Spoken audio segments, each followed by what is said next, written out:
आज हम लोग संस्कृत से बहुत सारा ऑब्जेक्टिव क्वेश्चन करने वाले हैं जो संस्कृत के व्याकरण सेक्शन से होगा और इसे हम लोग टॉपिक वाइज करेंगे ताकि इसका विस्तृत अध्ययन कर सकें। हम लोग जानते हैं कि बिहार बोर्ड की परीक्षा में भी संस्कृत का बहुत बड़ा योगदान होता है, यह भी 100 मार्क्स का ही आता है। आइए संस्कृत की तैयारी प्रारंभ करते हैं। प्रश्न, पिता किस मूल शब्द का रूप है, अर्थात पिता में कौन सा मूल शब्द है? पहला विकल्प है पितृ, दूसरा विकल्प है पिता, तीसरा विकल्प आपके सामने है पितर।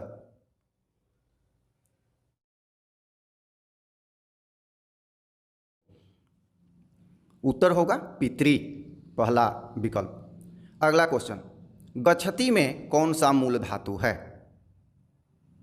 बहुत इंपॉर्टेंट क्वेश्चन है, इसमें प्रायः गलती होती है।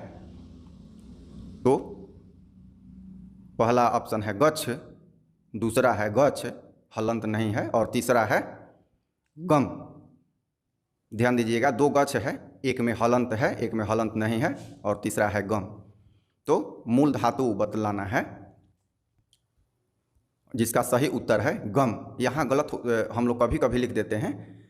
अगला क्वेश्चन है, गम धातु का रूप लट लकार प्रथम पुरुष बहुवचन में लिखें। गम धातु का रूप लिखना है प्रश्न के अनुसार। पहला विकल्प है गच्छति, दूसरा है गमति और तीसरा है गच्छन्ति। तो बहुवचन में लिखना है। चलिए आप लोग सोचिए, अगर कभी ज़्यादा सोचना पड़े तो वीडियो पॉज भी कर सकते हैं। उत्तर है गच्छन्ति, तीसरा। अगला प्रश्न, बालकेषु में कौन सी विभक्ति है? शब्द रूप से संबंधित प्रश्न है, विभक्ति से भी संबंधित है। पहला विकल्प है पंचमी, दूसरा है षष्ठी और तीसरा है सप्तमी। तो कौन सा होगा? केवल विभक्ति निर्धारित करना है, वचन भी पूछ सकता है। तो आइडिया जब हमें आ जाएगा तो हम कोई सा भी प्रश्न कर लेंगे। उत्तर है सप्तमी, सप्तमी का बहुवचन है बालकेषु। अगला प्रश्न, लता शब्द का रूप सप्तमी विभक्ति एक वचन में है, मतलब कौन सा है? पहला है लतायाः, दूसरा है लतायै और तीसरा है लतायाम। आपको सप्तमी विभक्ति में बतलाना है एक वचन में। यहाँ दोनों पूछा गया है, विभक्ति और वचन दोनों। तो सही उत्तर है आपका तीसरा, लतायाम। अगला प्रश्न, अस्मि किस मूल धातु का रूप है? पहला विकल्प है अस, दूसरा विकल्प है तद और तीसरा विकल्प है अस्ति।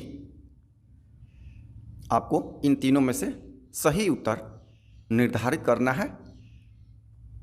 यही सब क्वेश्चन आने वाले हैं आपको। उत्तर है इसका पहला, अस। अगला प्रश्न सुदाहरण सूत्र से है, दान के अर्थ में कौन सी विभक्ति होती है? पहला विकल्प है तृतीया, दूसरा है चतुर्थी, तीसरा है पंचमी। तो सही विकल्प का आप चुनाव करें, कॉपी पे अपना लिखें, फिर आंसर जो आएगा उसे मिलान करेंगे। नहीं लिख पा रहे हैं तो देखिए, होगा चतुर्थी, दानार्थे चतुर्थी सूत्र होता है। क्वेश्चन, मम में कौन सी विभक्ति है? विभक्ति बतलाना है। आ रहा है विकल्प आपके सामने, पंचमी, दूसरा विकल्प षष्ठी, तीसरा विकल्प सप्तमी। तो आप देखिए मम में कौन सी विभक्ति है, किसका रूप है मम, ये नहीं बता रहा हूँ क्योंकि इस पे भी प्रश्न है आगे। ये है षष्ठी का एक वचन होता है मम। अब है प्रश्न, मया किस मूल शब्द, ये जो सर्वनाम होता है, किस मूल शब्द का रूप है? तो पहला है अस्मद, दूसरा है युष्मद और तीसरा है तद। आप देखें, समझें, नहीं भी आ रहा है तो इंतज़ार करें, आंसर आपके सामने आएगा, इसे कॉपी पे पेन से लिख डालें। उत्तर है अस्मद। अगला प्रश्न, डर के युग में कौन सी विभक्ति होती है? पहला विकल्प है तृतीया, दूसरा विकल्प है चतुर्थी और तीसरा है पंचमी। डर के युग में तो प्रायः ये आता है कि वह बाघ से डरता है, अर्थात से होती है, तो मूल रूप से तृतीया अथवा पंचमी में से चुनाव हमें करना होता है। और सूत्र होता है भित्रार्थानाम भय हेतु, तो इसमें पंचमी विभक्ति होती है। अगला प्रश्न, अधिकरण कारक में कौन सी विभक्ति होती है? अधिकरण कारक में कौन सी विभक्ति है?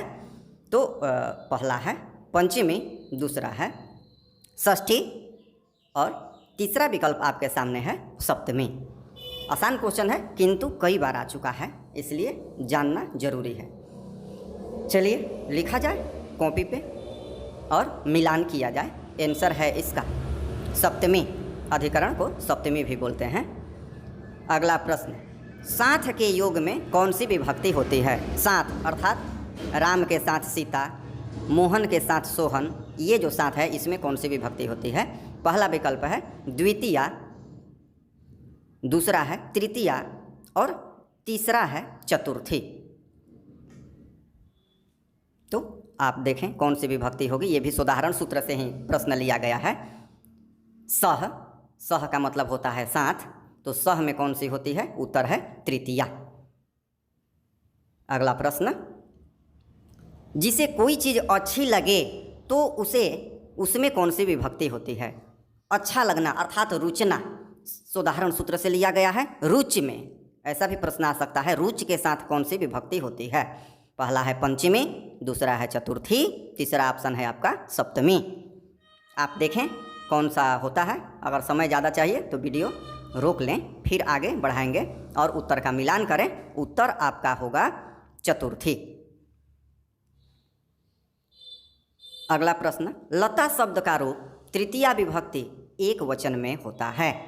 लता शब्द का रूप तृतीया विभक्ति एक वचन में लिखना है। आपका विकल्प आ रहा है लतायाह, दूसरा लतायाह, तीसरा लतायाम। तो देखिएगा लतायाह विसर्ग है और लताया में विसर्ग नहीं है। आप चुनाव करें, ऑप्शन का सही विकल्प सेलेक्ट करें और मिलान करें। उत्तर होगा लतया, दूसरा। अगला प्रश्न, आसन में कौन सा पुरुष है? आसन में कौन सा पुरुष है? आसन लंग लकार में आता है, यहाँ पुरुष पूछा गया है, तो प्रथम पुरुष, दूसरा विकल्प मध्यम पुरुष, तीसरा विकल्प उत्तम पुरुष। तो यहाँ आपको केवल पुरुष बतलाना है, वचन भी नहीं बतलाना है। पुरुष केवल सेलेक्ट कीजिए। विकल्प में इसी तरह से आता है प्रश्न, तो उत्तर होगा प्रथम पुरुष। अगला प्रश्न, संति में कौन सा वचन है? अब देखिए इसमें वचन बतलाना है, पुरुष नहीं बतलाना है। हो सकता है प्रश्न में पुरुष भी पूछ दे, वचन भी पूछ दे, तो सब जानना है हमें। आपका विकल्प आ रहा है प्रश्न के अनुसार एक वचन, दूसरा द्विवचन, तीसरा बहुवचन। तो आप तीनों में से सिलेक्ट करें कि संति में कौन सा वचन है।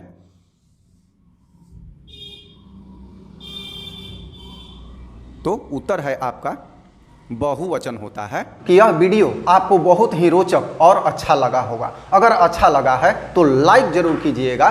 सब्सक्राइब नहीं किया है अनोखी पाठशाला को अभी तक, तो सब्सक्राइब भी कीजिएगा। धन्यवाद।